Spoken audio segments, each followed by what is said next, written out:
to Drunk Dog Creative. This tutorial demonstrates how to make the Aspen Tree Christmas card. To make this set, I'm going to be using the Perched in a Tree stamp set and the coordinating Aspen Tree dies that come with it. So these are your stamps, and those are the different dies. And we are going to be using this die, which is an oval cutout of aspen trees. And we're going to be using this sentiment, wishing you abundant joy and peace. I'm also using the colors Cherry Cobbler and the basic white thick cardstock. So let's get started. Here's your cut plan. And normally I do this in metrics and add the imperial on the blog, but I'm doing a 5x7 inch card, and it's just easier to do it in imperial because even in Australia, we can measure in inches if we need to.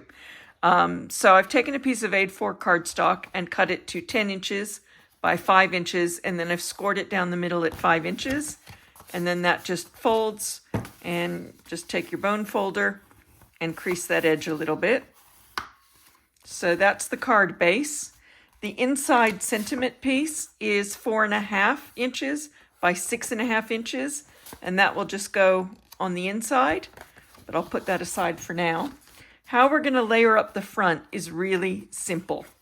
So your first mat is your basic white, and in my case, basic white thick, and that is cut at 4.75 by 6.75 inches. So 4 3/4 by 6 3/4 inches.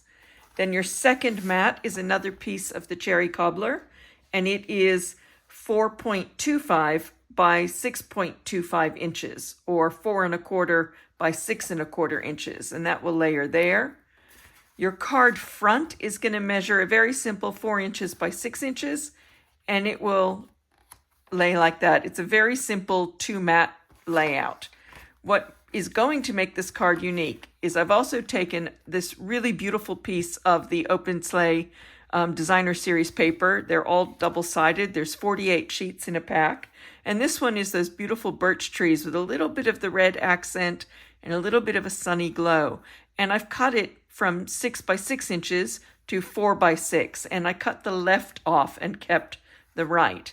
And that is going to sit behind your front cardstock. So what we're going to do is we're going to take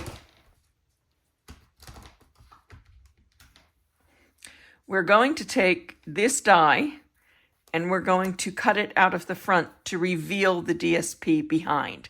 So I'm going to go cut it, and I'll be right back. And I'm back. As you can see, I took the die that came in the set and layered it over it, roughly centering it, and went over to my die cutting machine. And you can see that this embosses it with some features as well as die cuts it. And then all we have to do is simply layer it over, and you can kind of, if you want it a little more centered, you can align it a little more and then trim this edge off. You can put that kind of wherever you want it. If it's not exactly where you want it, you can cheat it a little bit either way. And then if there is any overhang, you can trim that off. So I kind of want it there. So I'm now going to just take my Stampin' Seal. I'm going to put that to the side, and I'm going to put a little bit of Stampin' Seal around the edges.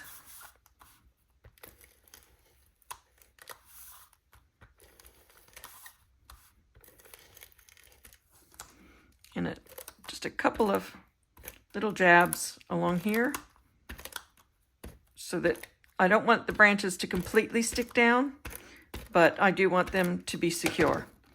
So this becomes very sticky and hard to handle sometimes. So before you put it down, you just get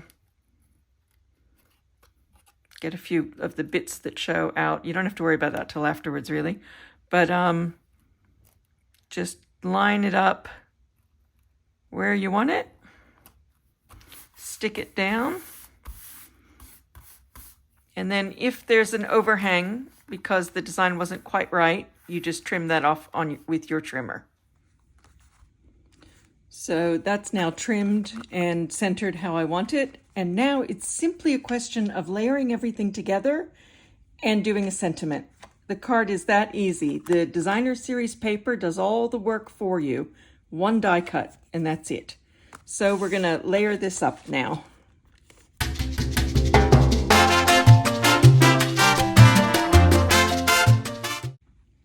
This is where I use this grid paper to help me line it up. If I put the bottom mat square on the squares, it gives me a visual guide. And that's one of the reasons I love this grid paper, besides the fact that it protects my desk.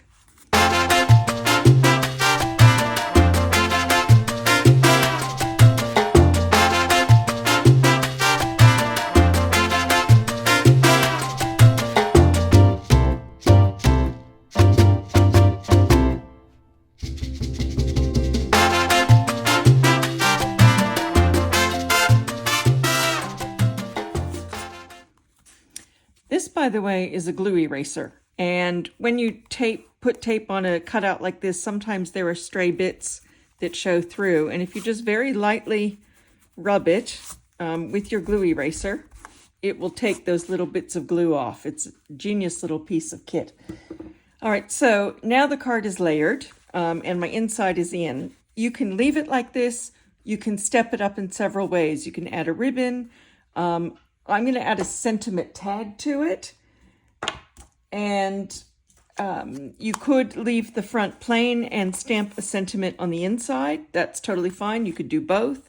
I've just cut a little piece 2.5 inches by 1.5 inches and put a decal edge on it. I'm going to stamp a sentiment on and then decide where I want to place it. So the sentiment I've chosen is from the same set. It says, "Wishing you abundant joy and peace."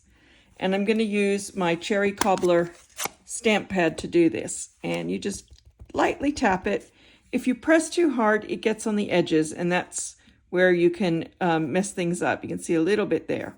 So all you need to do is very lightly tap on your ink to pick up the ink. And then I'm going to, again, use my grid to kind of line this up, and you just very lightly press it down.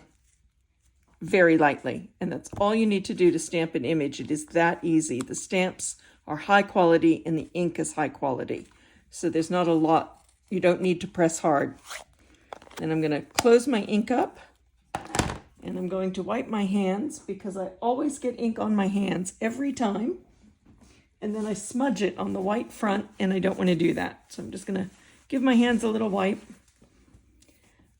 Now, if you've seen my videos, you know how much I love these little guys. These are Stampin' Dimensionals, and it's like foam dots or foam tape, except they're little, is it hexagon? 1, 2, 3, 4, 5, 6. What's a 6-sided? Yeah, I'm a creative person. I didn't do well in maths. So they're these little honeycomb shape. And I'm just going to pop a couple on the back of my sentiment tag. These are just so easy to pick up with your hands or with tweezers. It doesn't matter which. And they're just brilliant to work with, even when the top comes off. And then you just peel the top. And then I'm just going to figure out, where do I want it? Do I want it, where on here? I kind of want it on this side, but maybe down just a little. And I'm going to line it up, if you can see, with the edge of the white. So it doesn't take away too much from the beautiful picture, but it just adds that nice little sentiment. Now I'm going to step it up a step further, and I'm going to get my Take Your Pick out. This is a tool that, if you watch my videos, you also know I love. Has the putty end for picking up jewels. It has the pick end, and then it swaps over to become a blade, which you can see I've used a lot. And then it has this other neat little piece, which is a double-ended scorer that does both. And it just all swaps around. Easy as. So I've got some real red, and I know this is cherry cobbler, but the real red when it's a tiny accent goes okay. These are some little gems, and I'm just going to pop a couple on there at diagonals, just to add a little bit of a pop. Again, optional extra. It's just stepping it up a little. And then either the card is finished, or you can stamp a bigger sentiment here, or add a ribbon, or whatever you want. But that's just a very simple, beautiful birch tree Christmas card.